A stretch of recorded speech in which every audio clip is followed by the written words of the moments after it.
Assalamualaikum warahmatullahi wabarakatuh. Shalom, Om Swastiastu, Namo Buddhaya, salam kebajikan bagi kita semua. Perkenalkan, saya Dirgasari, NBI 1151900325. Perkenalkan, nama saya Viviana Putri Febianti dengan NBI 11521000188. Saya Tirza Renanda Putri Tandialo dengan NBI 11521000231. Kami dari Prodi Ilmu Komunikasi, Fakultas Ilmu Sosial dan Politik, Universitas 17 Agustus 1945 Surabaya. Kami dari kelompok 10, mata kuliah Perkembangan Teknologi Komunikasi yang diampu oleh Bapak Dr. Andes Widiatmo Eko Putra MA. Pada kesempatan kali ini, kami akan membahas mengenai perkembangan teknologi komunikasi pada era digital.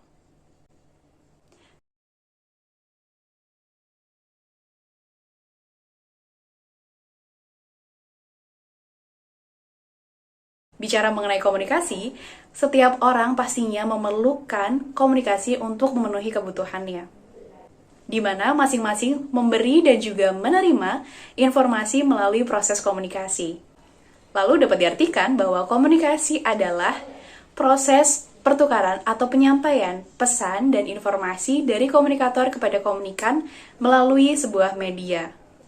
Dan dalam hal ini, dibutuhkan teknologi komunikasi untuk mempermudah proses komunikasi itu sendiri. Perkembangan teknologi komunikasi pada era digital pada saat ini menjadi sebuah pendorong untuk kemajuan media baru. Pada era digital, secara tren, teknologi komunikasi berbentuk cetak sudah mulai ditinggalkan. Apalagi semenjak kasus COVID-19 yang menyebabkan masyarakat akhirnya membatasi diri untuk menggunakan teknologi komunikasi dalam bentuk cetak. Dan pada saat ini masyarakat lebih akrab dengan teknologi digital.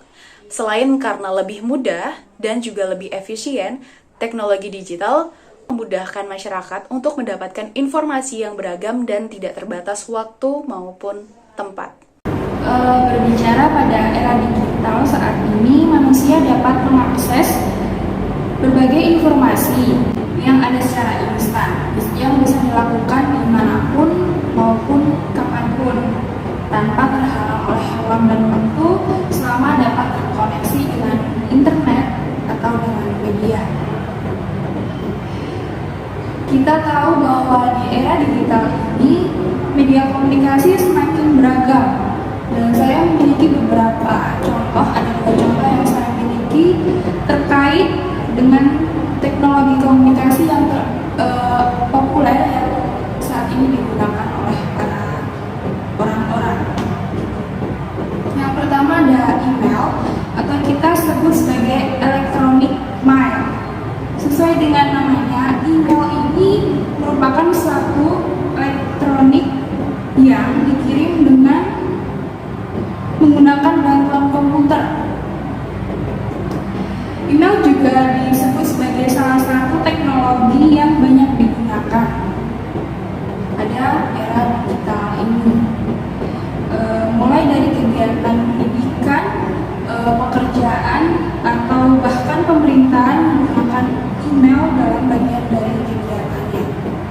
Untuk contoh yang kedua, di sini saya ada smartphone atau handphone, di mana merupakan telepon genggam yang memiliki sistem operasi untuk masyarakat luas yang berfungsi tidak hanya untuk SMS dan telepon saja, tetapi pengguna bisa mengubah atau menambahkan aplikasi-aplikasi, kemudian fungsi-fungsi atau mengubah sesuai dengan keinginan pengguna tersebut. Kita ketahui ya bahwa hampir seluruh orang saat ini memiliki handphone atau smartphone. Bahkan smartphone sendiri dianggap benda yang sangat penting dan tidak bisa ditinggalkan lagi.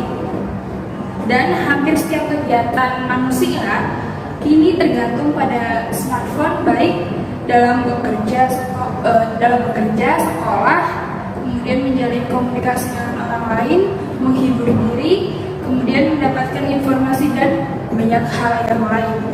Akan menambahkan atau menjelaskan lebih rinci terkait dengan teknologi yang sudah dijelaskan oleh beberapa teman saya.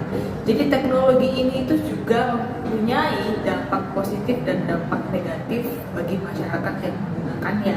Untuk dampak positifnya sendiri, kita sudah tahu bahwa teknologi ini memudahkan segala pekerjaan manusia, seperti memindahkan informasi lebih cepat, terus juga membantu dalam mengirim barang atau bahkan mengirim pekerjaan dengan jarak yang lebih jauh dan lebih mudah. Untuk dampak negatifnya sendiri, kita sudah lihat banyak banget kasus seperti cybercrime atau kriminal dari penggunaan online, media-media online, untuk seperti bullying di dalam media sosial dan sebagainya. Itu menjadi salah satu dampak negatif untuk penggunaan teknologi. Jadi teknologi ini pun sebenarnya bisa menimbulkan masalah juga jika kita sebagai pengguna tidak bijak dalam menggunakan teknologi dan juga tidak menggunakan teknologi sesuai dengan kapasitas yang sudah disediakan. Jadi marilah kita sebagai orang yang lebih cerdas lagi dalam menggunakan teknologi, karena teknologi pun akan berkembang seiring dengan perkembangannya zaman dan dengan seiringnya perkembangan manusia, karena manusialah yang menciptakan teknologi tersebut. Marilah kita bijak dalam menggunakan teknologi dan jangan sampai kita dijajah oleh teknologi, apalagi zaman sekarang ini tidak ada namanya manusia tanpa teknologi, karena teknologilah yang membantu segala pekerjaan manusia.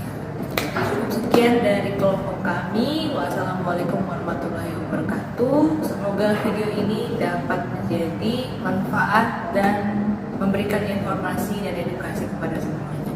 Terima kasih.